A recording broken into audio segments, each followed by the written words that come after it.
The Ouija Board, Part 2. While the debate on the true nature of the Ouija board rages on, many users and paranormal enthusiasts agree on a set of unwritten rules for its use.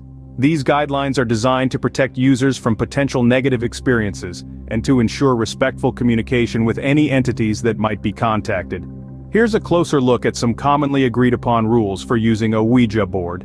Set a protective atmosphere.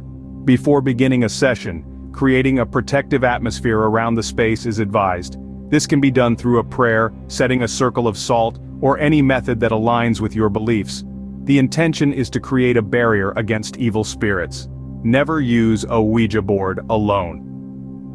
The presence of multiple people is thought to provide a stronger spiritual shield and distribute the psychic energy required for communication. It also ensures emotional support is available if the experience becomes overwhelming.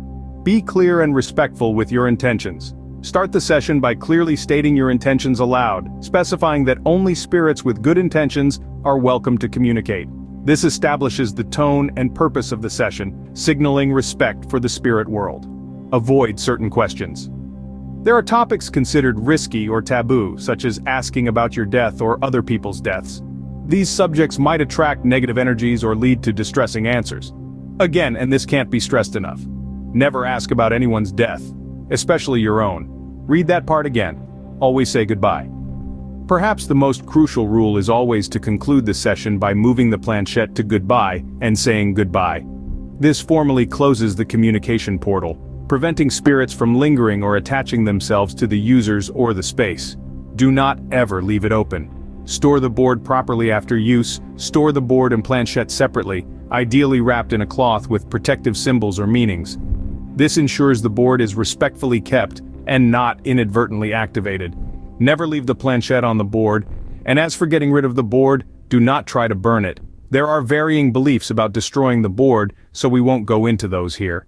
Trust your intuition. If the session feels wrong or the energy shifts negatively at any point, end the session immediately by saying goodbye. Your intuition is a powerful tool for safeguarding your well-being.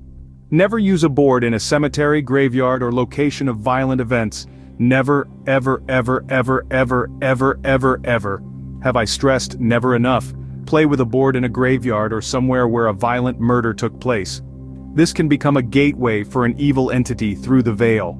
You don't want to risk opening channels they may enter from the other side. We'll finish this up in the next one. Like, subscribe, and let me know your take on Ouija boards.